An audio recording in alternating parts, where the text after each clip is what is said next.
Welcome, listener, to a deep dive of the next conversation. Argue Less, Talk More by Jefferson Fisher. Jefferson Fisher's The Next Conversation.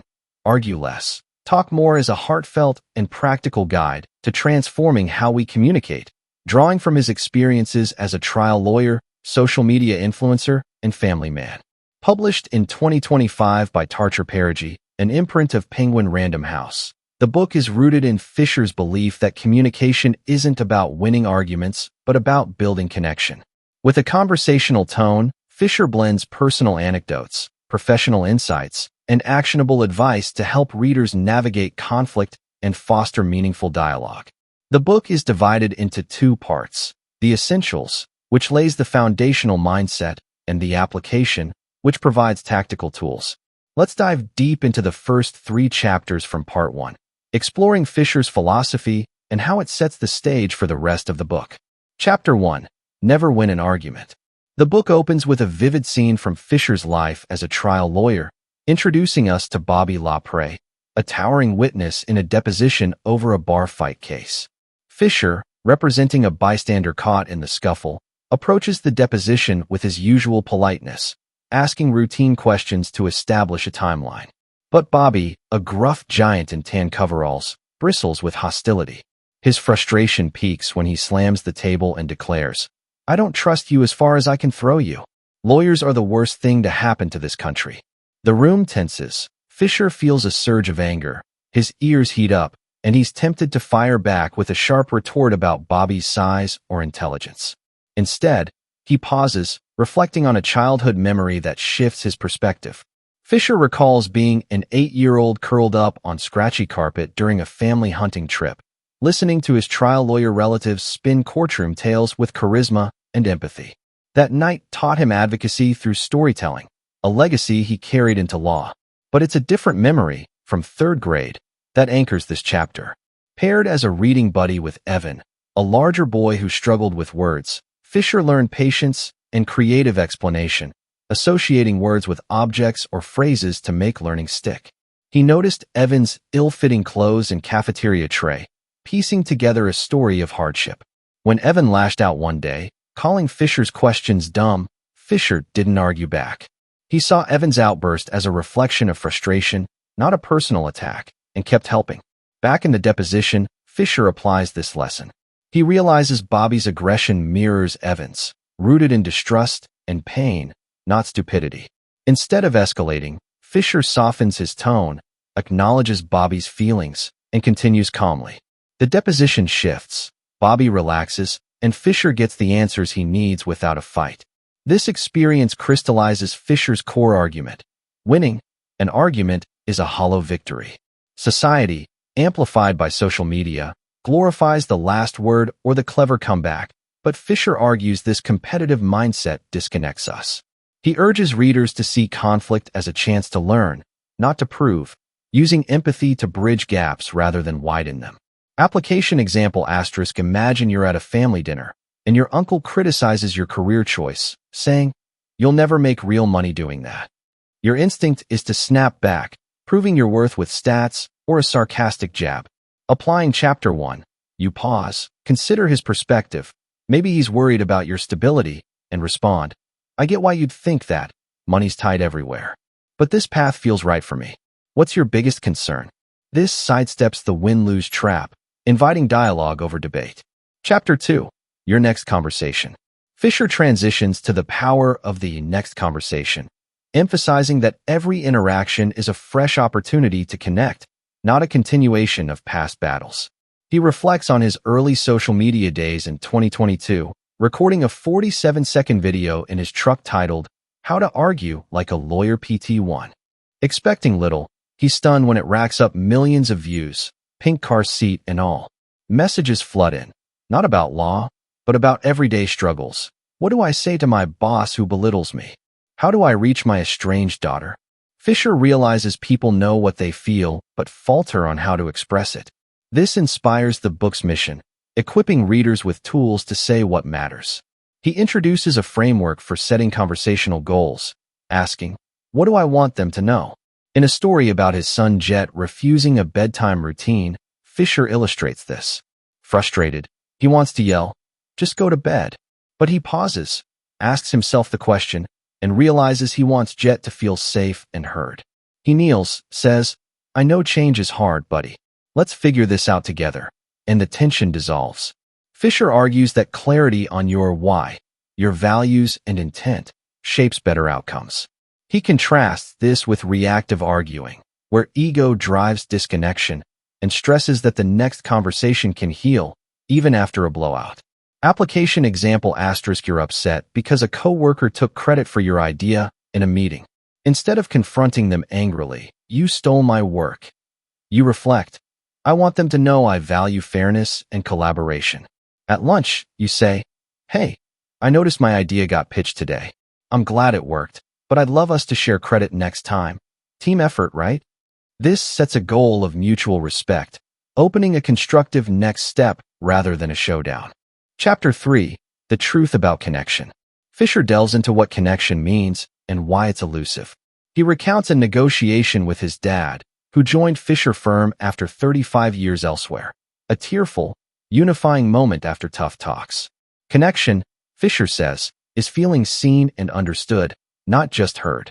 But obstacles like defensiveness, technology, and fear block it. Texting, he notes, strips nuance. A curt, fine, can spiral into misread hurt. Confidence, not arrogance, is the antidote.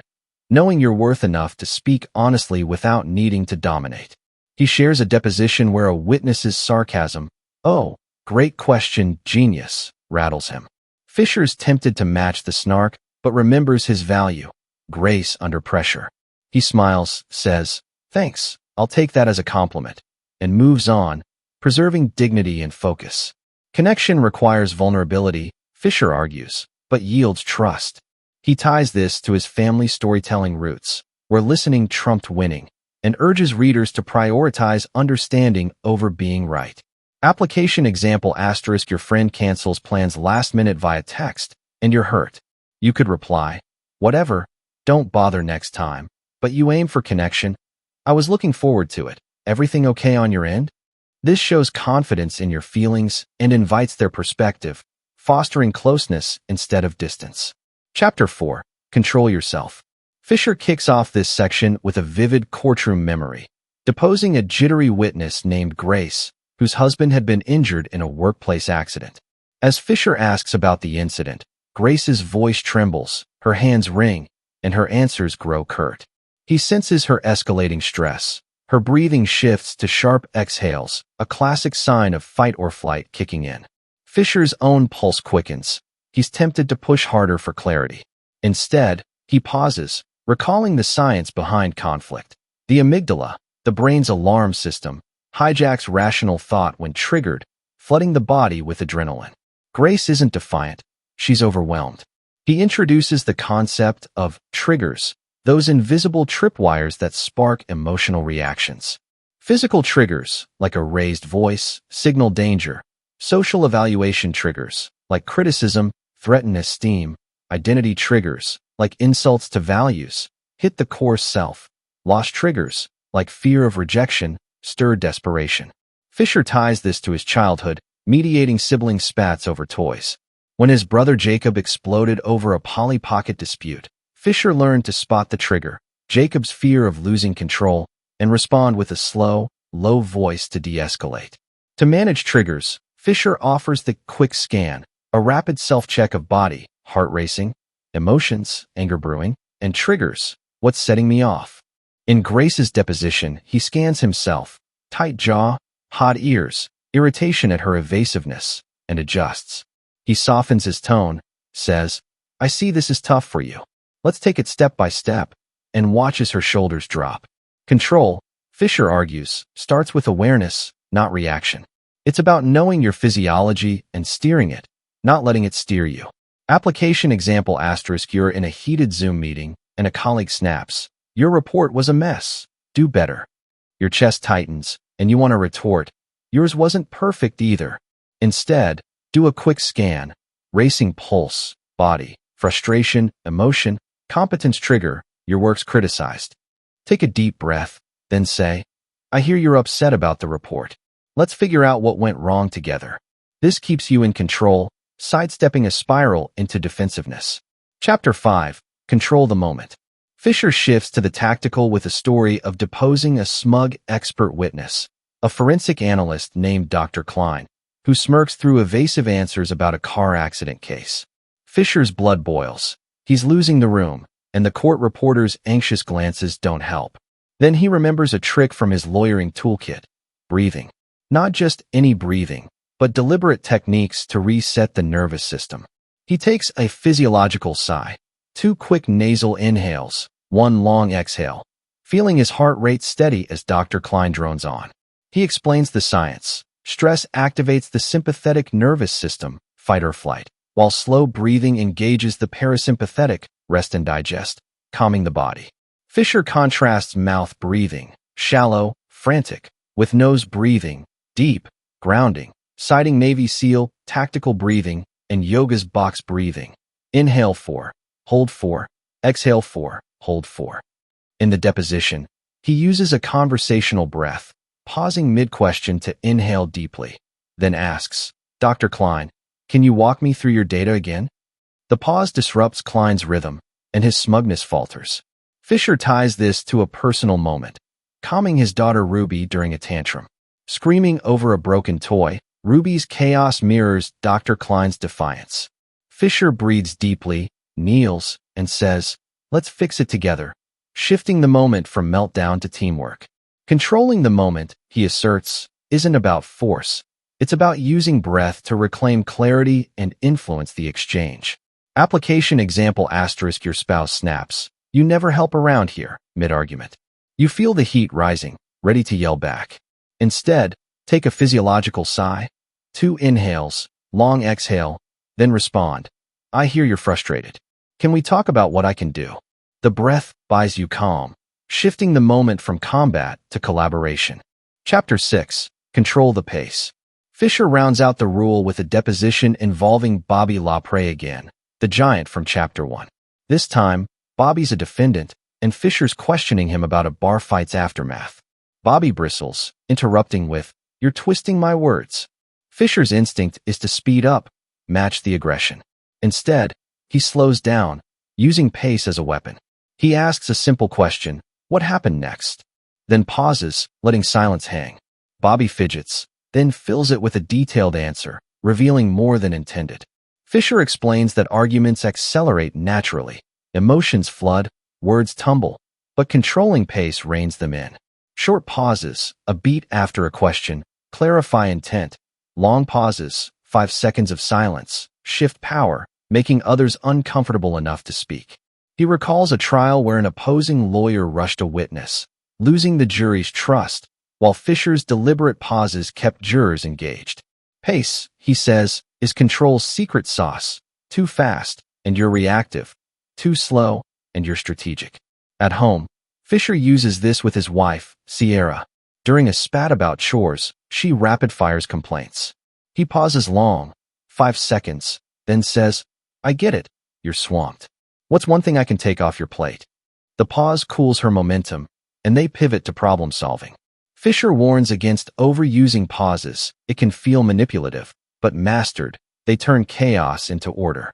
Application example * your teenager storms in, yelling, "You're always on my case." You're about to lecture back. Instead, ask, "What's got you so upset?" Then pause for 3 seconds. They might rant, but the break slows their roll, giving you space to say, "I see you're stressed. Let's sort this out." You've controlled the pace, opening a door to reason. Chapter 7. Assertive voice.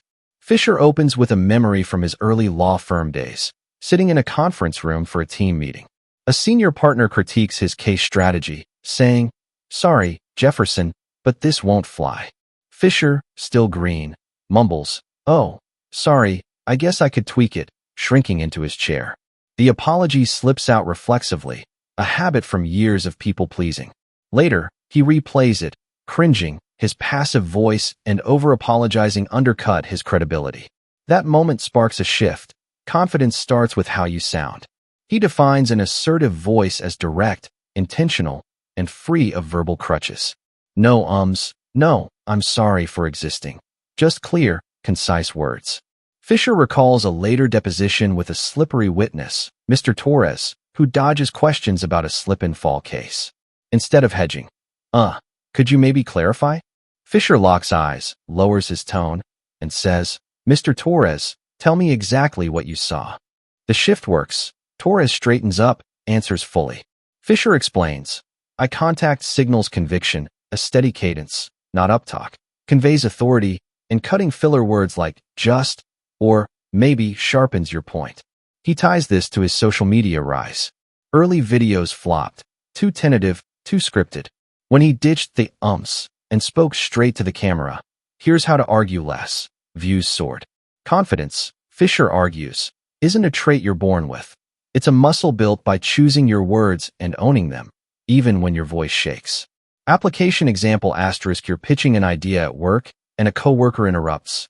That's fine, but it's not practical. You're tempted to shrink, saying, sorry, I thought it might work. Instead, channel an assertive voice. Lock eyes, pause, and say, I see your point, but here's why it's doable. Let's break it down. No apologies, no fillers, just confidence that invites discussion. Chapter 8, Difficult People. Fisher pivots to a family negotiation gone sideways, a tense talk with his sister Sarah over their parents' anniversary party. Sarah snaps, you're always so controlling. Why can't you just back off? Fisher feels the sting. His instinct is to fire back. You're the one who never listens. Instead, he remembers a deposition trick. Deflect, don't engage. He takes a breath, says, that's an interesting take. What's making you feel that way? Sarah blinks, then vents about her stress, and they pivot to planning together. Difficult people, belittlers, interrupters, gaslighters, are confidence killers, Fisher warns. He recounts deposing a condescending doctor, Dr. Patel, who sneers, I'm not here to educate you, lawyer. Fisher's ears burn, but he doesn't bite. He replies, I'm here to understand your expertise. Walk me through it. The calm redirect disarms Patel's ego, and he complies. Fisher's tactic, don't absorb the attack. Reflect it back with curiosity or neutrality. For belittlement, say, that's one way to see it. What's your solution? For interruptions, I'll finish, then you go. Confidence here isn't loud, it's unshaken. He connects this to his kids, Jet and Ruby. When Jet yells, you're mean, over a denied snack, Fisher doesn't argue. He says, I get you're upset. Tell me more. Preserving his cool and their bond. Difficult people thrive on reaction. Confidence starves them of it. Application example * your neighbor complains. Your dog's barking is ridiculous. Do something. You want to snap? Yours isn't quiet either. Instead, stay confident. I hear it's bothering you. I'll look into it. What times are worst? You deflect the rudeness, keep control, and open a fix. Chapter 9, Boundaries. Fisher closes this rule with a client story. Mrs. Henderson, who calls daily after hiring him for a car accident case, demanding updates. At first, he obliges, burning out as her calls eat his time. One day, he pauses, reflects, and sets a boundary. Mrs. Henderson, I'll update you every Friday unless something urgent comes up. That way, I can focus on your case. She resists, but I need to know now. But he holds firm. I get that, and this is how I'll serve you best. She relents, and their dynamic improves. Boundaries, Fisher says, are confidence in action, saying no to protect your energy and values. He recalls his dad's pushback when Fisher left their firm. 2010s talks later, Fisher stood his ground. I love working with you, but I need to build my own path. That clarity led his dad to join Fisher firm, a tearful win. Boundaries aren't walls, they're perimeters defining respect. Fisher advises stating them clearly. I can't take calls after 6 p.m., enforcing them consistently, no exceptions, and tying them to purpose. It helps me recharge. With Sierra, his wife, he sets a boundary during a busy week. I need an hour alone tonight to prep for court. She nods, and he returns refreshed. Confidence in boundaries, Fisher argues, isn't selfish, it's essential for connection. Application example * your friend keeps texting late, venting about drama. You're drained but feel guilty saying no. Next time say, I care about you, but I can't chat after 9 p.m. Let's catch up tomorrow. Hold it firm, and you've set a confident limit that preserves your peace. Chapter 10, Frames. Fisher begins with a negotiation from his Fisher firm days, wrangling a settlement with an insurance adjuster named Carla. She's dug in, offering a lowball figure for a client's injury claim. Fisher could argue point by point, but he tries something else, framing. He says, "Carla, let's focus on what's fair for both sides. How do we get there?" This sets a boundary for the talk, fairness, and limits the scope, cutting through her tangents about policy limits. After a pause, Carla nods, and they hash out a better deal. Framing, Fisher explains, is structuring a conversation to guide its direction and outcome. It's like setting a table. Decide the meal before the guests arrive. He recalls a childhood moment mediating his siblings' fight over a TV remote. Instead of letting them bicker, he framed it. "We've got 30 minutes. How do we share it?" They agreed to split the time, connection restored. In court, he uses frames to focus juries, like asking a witness, "Let's talk about the moment of impact. What did you see?" It narrows the lens, reducing overwhelm. Fisher advises 3 steps. Define the goal, connection, not winning. Set the scope, one topic, not everything. And get consent, are we good with this? Frames curb defensiveness by giving clarity, not control. With his wife, Sierra, he frames a budget talk. "Let's figure out vacation costs tonight. Sound okay?" She agrees, and they stay on track, tension-free. Application example * your coworkers venting about a project, jumping between issues. You're losing the thread. Frame it. "Hey, let's zero in on the deadline crunch. How can we tackle that?" They nod, and you connect on a solution, skipping the chaos. Chapter 11. Defensiveness. Fisher shifts to a cross-examination of an expert witness, a mechanic named Tom, testifying about a truck defect. Fisher asks, "How do you test the brakes?" Tom snaps, "I know my job, you don't get it." The jury shifts uncomfortably. Tom's walls are up. Fisher could press harder, but he pivots to curiosity. "I'm sure you do. Why do you choose that method?" Tom relaxes, explains his logic, and Fisher gets the truth without a fight. Defensiveness, Fisher says, is a brick wall between people, built from fear of being wrong or judged. He ties it to cognitive dissonance. Clashing beliefs spark tension. And confirmation bias. We cling to what fits our story. In his depot with Bobby Lapre, Chapter 1, Bobby's lawyers suck. Rant was defensiveness, not hate. Fisher melted it by listening, not arguing. He offers tactics. Ask why questions. Why do you think that? Use I statements. I'm trying to see your side. And pause to let them vent. Connection comes when walls drop. At home, his son Jet gets defensive over homework. "You think I'm dumb?" Fisher kneels, says, "I know you're smart. What's making this tough?" Jet admits he's tired, and they work it out. Defensiveness isn't the enemy. It's a signal to connect deeper. Application example * your friend bristles when you suggest a diet tweak. "I'm fine. You're obsessed." Don't push. Say, "I hear you're good with how things are. Why's this bugging you?" They might share stress, opening a real talk. Chapter 12. Difficult conversations. Fisher ends with a gut punch story, firing an assistant, Lisa, who'd been sloppy with client files. He dreads it. Lisa's sweet, just not cutting it. He picks a quiet Friday, calls her in, and skips small talk. "Lisa, we need to talk about your role. It's not working out." She tears up, but he's planned the conclusion. "You're great with people, just not this fit. I'll help you find something else." The safe space, private, respectful, lets her leave with dignity. Difficult conversations, Fisher argues, need timing, focus, and safety. He recalls a depot prep with a nervous client, Clement Lee, facing a trial. Fisher sets it early, frames it, "Let's get you ready," and keeps it calm, no judgment. Clement shines in court. Fisher steps, schedule it, not mid-crisis. Ditch pleasantries, get to it. Aim for resolution, not punishment, and create safety, no attacks. With Sierra, he tackles a parenting clash. "Tonight, let's sort out Jet's screen time, private, no kids." They connect, not clash. Fisher stresses empathy. Know their triggers, mirror their pace. Difficult doesn't mean destructive, it's a chance to grow closer.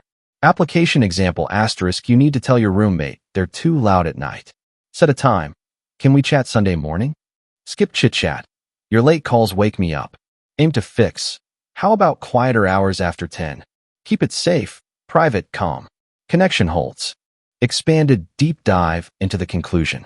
As Jefferson Fisher brings the next conversation, argue less, talk more, to a close, he doesn't just end the book. He launches readers into action with a heartfelt and practical finale. The concluding sections, the afterword, the 47-second version, the next steps, and attorney-client privilege, narcissists and gaslighting, are a blend of reflection, distillation, and invitation. Published in 2025 by Tarcher Perigee, this is Fisher's capstone, tying his truck-recorded wisdom to a legacy of connection. With his signature warmth, he looks back, sums up, and points ahead, leaving readers equipped and inspired. Afterward, Fisher sits in his office, pen in hand, reflecting on a whirlwind. It's 2025, and he's no longer just a Texas trial lawyer. He's a voice for millions, sparked by a 47-second video in January 2022. He recalls that day, parked in his truck, kids' sippy cups in the back, filming How to Argue Like a Lawyer PT1. He expected nothing. It exploded to millions of views. Messages poured in. People craving help with bosses, kids, spouses, not legal woes, but human ones. That flood birthed this book, a promise kept to his followers. He marvels at the ride. From coffee shop lawyering at Fisher firm to keynotes at NASA, a top podcast, and 500 million video views. His dad joining him after 35 years at another firm. Tears well up as he writes it. Is the personal peak. The afterword isn't a brag, it's gratitude. Fisher sees his life's threads, courtroom battles, family nights, woven into a mission, argue less, talk more. He urges readers to see their words ripple, echoing Pardi's call. What you say today shapes tomorrow. The 47-second version. True to his roots, Fisher boils the book down to 47 seconds, the length of that first viral clip. He imagines filming it. Control yourself, breathe, scan, pause. Speak confidently, no sorry, just clarity. Connect, frame it, ask why, make it safe. Try that and follow me. It's tight, punchy, his 3 rules distilled. He grins, picturing his hand-to-mouth sign-off, a nod to the unpolished authenticity that built his platform. This isn't fluff, it's the book's beating heart, a take-it-anywhere mantra. The next steps. Fisher doesn't leave you hanging.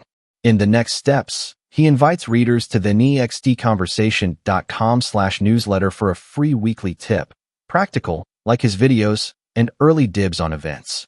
He offers a community at the nextconversation.com/member. Videos, scripts, live classes. It's his hand extended, saying, keep going. He recalls speaking at conferences, stunned by crowds wanting his tools, and sees this as the bridge from page to practice. For Fisher, the book's end is a beginning. Your next conversation starts now.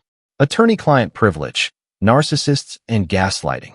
With a wink, Fisher adds a bonus, a hidden chapter at the nextconversation.com/bonus chapter on narcissists and gaslighting.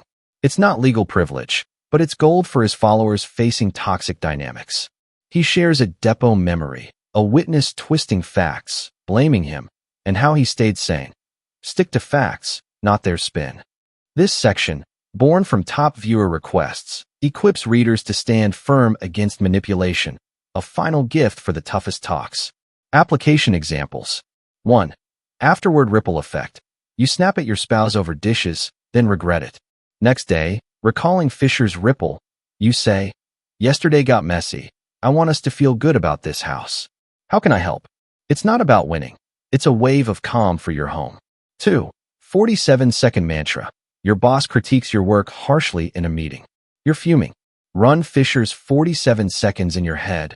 Breathe, control, say, I'll refine it. Any specifics? Confidence. Then, what's your goal here? Connect. You've turned heat into progress. 3. Next steps growth. A friend's negativity drains you. You join Fisher's newsletter, snag a tip on redirecting rants. That sounds rough? What's one thing you can do? And test it. They shift, you connect, and you're hooked on growing this skill. 4. Bonus chapter stand. Your sibling gaslights. You never cared about me.